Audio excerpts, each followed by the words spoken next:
Meus amigos, chegamos ao último episódio dessa que é a penúltima temporada de Outlander. E olha, eu não consigo enfatizar ainda mais a importância desse momento para quem acompanha a série desde o ano de 2014, quando ela estreou na Starz. Foram 11 anos acompanhando as desventuras de Claire, uma enfermeira da Segunda Guerra Mundial que subitamente foi transportada para o século XVIII, e então viveu uma história de amor com o destemido Highlander Jaime Fraser, e ao lado dele, inúmeras incursões pelos eventos históricos e políticos mais importantes do mundo ocidental. E que episódio, meus amigos! Se eu pudesse resumir em poucas palavras, diria que a carga dramática aqui foi amplificada de forma exponencial até o limite. Tivemos uma narrativa cheia de callbacks, com referências ao passado. Sim, eventos lá da segunda temporada voltaram como fantasmas escondidos no armário, e uma reviravolta que ressignificou momentos que pareciam enterrados. Vamos comentar tudo agora. Olá, amigos do canal Série Histórica. Reuniões familiares são um tema significativo na segunda metade da penúltima temporada de Outlander, desde retornos esperados até parentes há muito perdidos. O final não é exceção. Algumas foram agridoce e breves, como o retorno de jovem Ian à Escócia a tempo de ver seu pai antes de morrer. Ou Roger Mackenzie viajando no tempo para procurar seu filho desaparecido e encontrando seu pai, que estava presumido morto desde a Segunda Guerra Mundial. 100 Mil Anjos, o episódio 16, encerra a temporada 7 de Outlander com mais apostas na árvore genealógica, entregando uma reviravolta surpreendente. O episódio inicia com foco total no drama de Jane. Um repórter tenta fazer Jane revelar todos os detalhes sangrentos sobre por que ela matou o Capitão Harkness.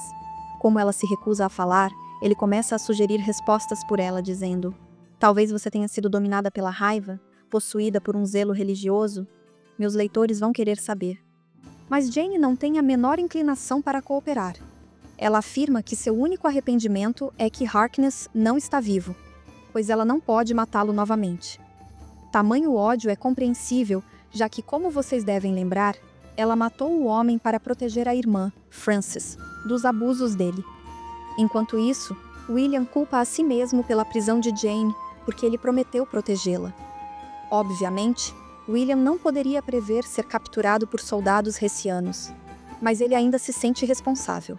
Imediatamente, William corre para assumir o papel de salvador novamente, engolindo seu orgulho ferido e pedindo ajuda a Lord John.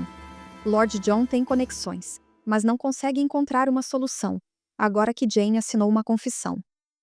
Clientes perigosos são um risco dessa profissão, diz Lord John. William revela por que Jane recorreu à violência, e Lord John parece devidamente envergonhado por sua observação inútil. Não importa por que Jane fez isso, pois em tempos de lei marcial não haverá julgamento, e ela será executada. No contexto da conversa entre William e Lord John, a lei marcial complica ainda mais a situação de Jane. O que acontece é que em tempos de guerra, as regras civis eram suspensas, e os militares assumiam total controle, podendo tomar decisões rápidas e muitas vezes brutais. Isso significa que Jane não teria direito a um julgamento justo ou qualquer chance de defesa. Sua confissão de culpa foi suficiente para selar seu destino, e sua execução era inevitável sob essas condições. Lord John explica essa dura realidade a William, deixando claro que, mesmo com todas as conexões e esforços, nada poderia mudar o fato de que naquele momento a justiça civil simplesmente não existia. Lord John então fala a William a única coisa que pode consolar ele: Jane não morrerá em vão, porque ela conseguiu salvar a irmã. A resposta de William à pergunta de Lord John sobre se ele ama Jane é definitivamente algo para se lembrar ao final desse episódio. Há algo nela. Não consigo explicar, William diz. Calma que logo vamos entender o que isso significa. Enquanto isso, as coisas estão mais animadoras na igreja transformada em hospital de campanha, pois Claire já está melhorando após ser baleada pelos britânicos. Decidi não morrer, Claire fala a Jane ao recobrar a consciência. No entanto, ela ainda se sente mal e precisa descansar. Jane menciona que Claire perdeu cerca de 8 pints de sangue. Para quem não está familiarizado, essa medida é usada no sistema imperial britânico e equivale a aproximadamente 3,8 litros. Isso representa quase metade do volume total de sangue no corpo humano, que geralmente é de 5 a 6 litros em adultos saudáveis. Perder essa quantidade de sangue é extremamente perigoso e, na vida real, exigiria cuidados médicos imediatos, incluindo transfusões, algo impossível no século XVIII. Isso torna a recuperação de Claire ainda mais impressionante e um reflexo de sua força inabalável. Felizmente, a batalha seguiu em frente e a renúncia de Jaime, escrita com sangue, parece ter surtido efeito. Ian retorna com notícias sobre o resgate bem-sucedido de William e questiona se os rebeldes aceitarão o método pouco ortodoxo de Jaime para sair. Eles terão que aceitar, diz Jaime. Nunca se interponha entre Jaime e sua esposa. Uma semana depois, Claire está melhorando, mas ainda precisa de ajuda para ir ao banheiro. Claire fica envergonhada. No entanto, Jaime não se incomoda com fluidos corporais. Essa cena mostra um momento muito terno entre o casal, que compartilha cuidado e intimidade. Claire pede a Jaime para não descartar o conteúdo do balde, pois ela quer ver se há sangue presente. E felizmente, não há. É um momento muito fofo, e eu fiquei feliz de ver a série mostrar esse lado tão vida real deles. Então Claire diz que já está pronta para voltar para casa, fazendo planos de retornar a Fraser's Ridge com Jaime assim que estiver bem. Então, no meio da noite, eis que aparece um dos personagens mais enigmáticos de Outlander, o próprio Master Raymond. Vocês lembram dele? Ele era o apotecário parisiense, que apareceu na temporada 2, um homem com vasto conhecimento em ervas medicinais e cura, mas cuja origem e habilidades sempre foram envoltas em mistério. Há teorias de que ele é um viajante do tempo, como Claire, o que explicaria sua conexão especial com ela e suas habilidades quase sobrenaturais. Master Raymond também teve um papel crucial ao salvar a vida de Claire em Paris, quando ela estava à beira da morte após um aborto traumático. Seu retorno aqui, mesmo que em um sonho ou visão, é um grande momento para os fãs, pois nos lembra que a série ainda não respondeu a muitas perguntas sobre ele. Por exemplo, de onde ele veio? Como ele sabe tanto sobre viagens no tempo e cura? Será que ele é ancestral de Claire, como sugerido por algumas teorias? Inclusive, mencionamos que a série nos devia respostas sobre esse personagem em uma sequência de vídeos com perguntas que Outlander precisa responder. Vou deixar o link na descrição para você conferir, pois vale a pena. Então, na cena, o Mestre Raymond aparece e pede perdão a Claire, que pergunta: "Perdão pelo quê?" Mas ele apenas fala: "Um dia você saberá." Ai, gente, que mistério! Ela vê a imagem do que parece ser asas azuis em voo, um retorno direto a uma visão que ela compartilhou com Master Raymond no episódio da segunda temporada, Faith. Na época, ele disse a Claire que azul é a cor da cura. As asas levarão sua dor embora se você permitir. Mas pela manhã, Jaime diz que não se afastou da cabeceira dela a noite toda, e ela não recebeu uma visita francesa. Considerando que esta é mais uma experiência de quase morte, faz sentido que os sonhos de Claire apresentem o homem que salvou sua vida em Paris, embora isso não explique sua mensagem de perdão. Já se passaram quase 9 anos desde que esse episódio foi ao ar, então, assim como em retornos anteriores ao passado, os roteiristas de Outlander lembram organicamente o público da importância de Master Raymond no momento em que Claire sofre um aborto espontâneo e perde sua primeira filha, batizada de Faith, ou Fé, em português. Mas afinal, o motivo de tudo isso estar surgindo agora está longe de ser coincidência. Claire conta que Raymond disse a ela que eles se veriam novamente, que todos eles se veriam novamente. Essa viagem pela memória inclui Claire perguntando se verá sua filha Faith quando morrer. Jaime acredita que sim, trazendo à tona as palavras de Murtagh em seu leito de morte como confirmação de serem reunidos na morte. Não dói nada morrer. Essa frase que Murtagh disse pouco antes do seu último suspiro se tornou uma das falas mais emblemáticas de Outlander. O que esse episódio mostra é que a força de Outlander está em como ela repetidamente recorre às temporadas anteriores para fazer um ponto emocional atingir em cheio. Lalibró como localização faz o mesmo. Então, é ainda mais pungente que, Enquanto Roger e Buck deixam o lar ancestral, Jamie sai da névoa. O jovem garoto é seguido por Brianna e Mandy, ainda segurando sua boneca do século XX. Buck, diga-me que isso é real, diz Roger, quase sem acreditar no que vê. Em 1778, Lord John visita Claire em recuperação e é imediatamente repreendido por chamá-la de minha querida na frente de Jamie. Caso você estivesse se perguntando se Jamie estaria de bom humor depois que John salvou William, a resposta é um categórico não. O escocês certamente sabe como guardar rancor. Ele é grato por William estar seguro, mas não consegue deixar o resto de lado. Claire agradece a John por salvar sua vida, e ele pega sua mão e responde: nós salvamos a vida um do outro. Um verdadeiro lord esse John. Jamie fica visivelmente incomodado com a demonstração de afeto, mesmo que esteja longe de ser romântica. A série alterna então para 1739, mas esses pulos nas linhas do tempo não impactam no ritmo do final. É tocante ver Brianna olhando ao redor da casa, que será propriedade dela mais de 300 anos no futuro. E tudo isso antes que ela se torne uma casa que precisa de reformas. Não passa despercebido que a mulher em uma pintura se parece muito com ela. E Brianna não fica surpresa que Brian Fraser pareça ter visto um fantasma. E gente, que cena mais linda a do diálogo entre Brianna e o seu avô, Brian Fraser. Claro, ele não percebe que essa é sua neta, então a semelhança com ele é algo que ele não pode verbalizar.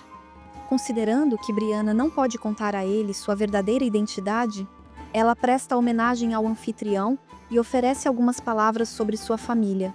Brian fala sobre sua esposa falecida e revela que manteve seu coração aberto caso tivesse um vislumbre dela. Hoje, eu a vi, Brian diz a Bree. Essa cena também prepara o terreno para o próximo spin-off de Outlander, Blood of My Blood, focado nos pais de Jamie. Voltando a Jamie e Claire, eles recebem a visita surpreendente de William, que está lá para pedir um favor a seu pai biológico.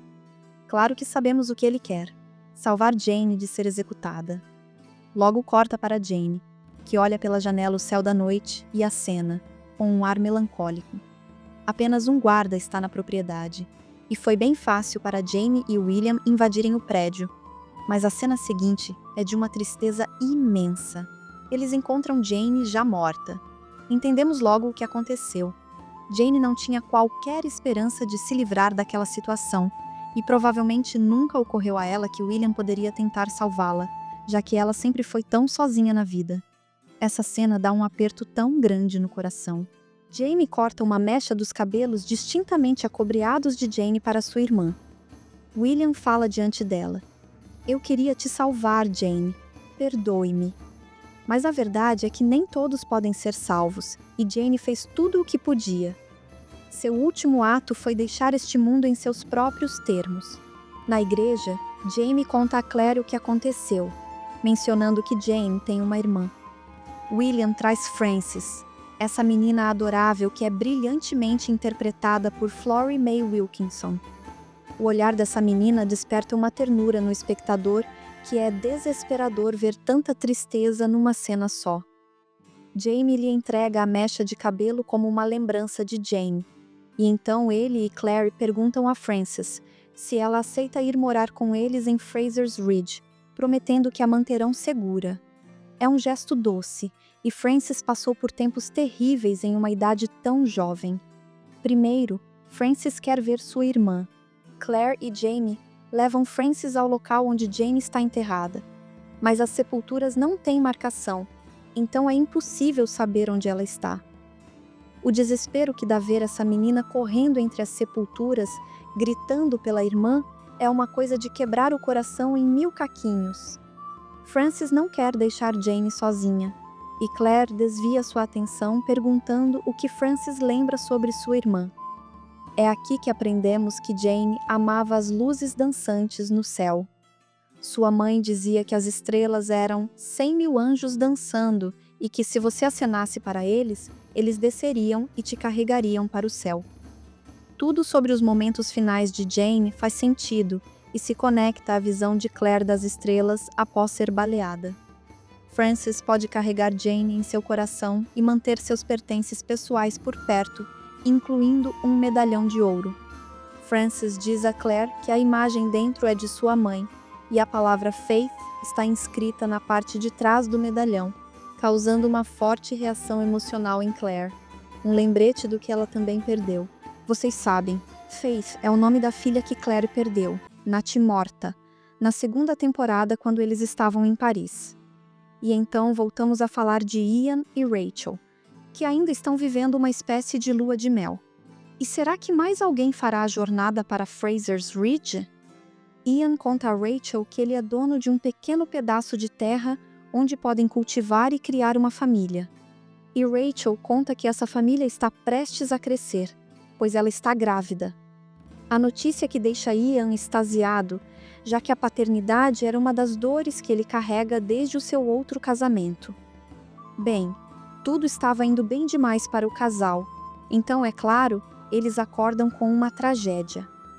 O companheiro canino de Ian, Rolo, morreu durante a noite. Ian ficou desolado, e francamente, acho que todos nós, pois esse cão era o fiel escudeiro de Ian, e fez parte de momentos brilhantes dele na série. Roger e Brianna conversam sobre o que farão agora, e esse encontro com o avô de Bri leva Roger a sugerir que esperem até que Jamie volte da universidade na França. Felizmente, Brianna rejeita essa ideia, porque quem sabe como isso poderia bagunçar a história. Roger se preocupa que seu pai esteja morto ou preso em um tempo diferente, perguntando-se se algum dia descobrirá o que aconteceu com ele. Outra questão é para onde os Mackenzies deveriam ir.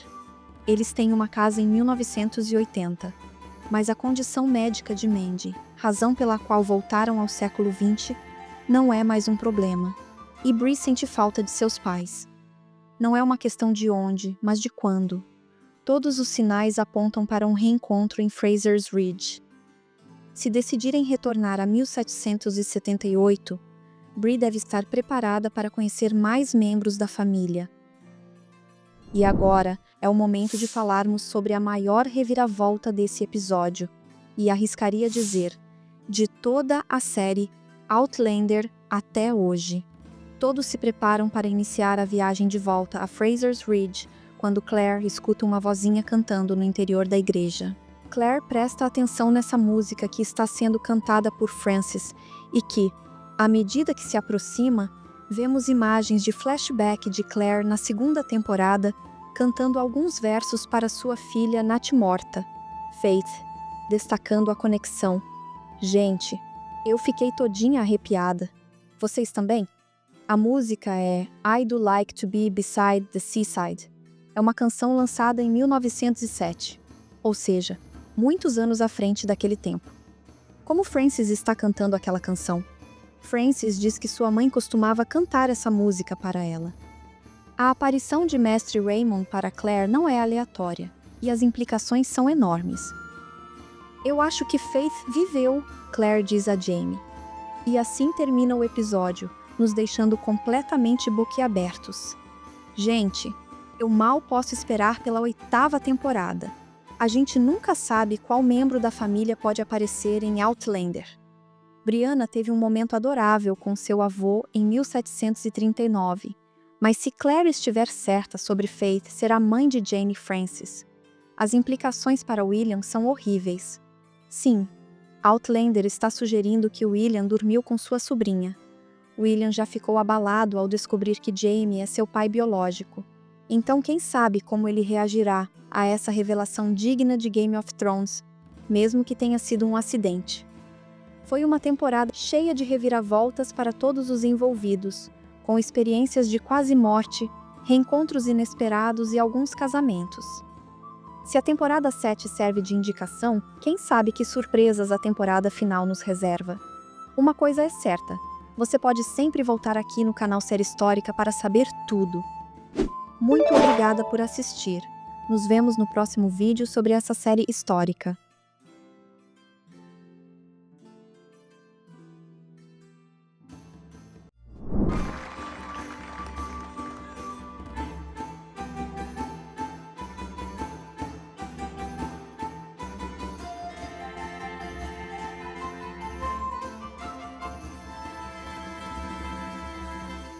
Ativar!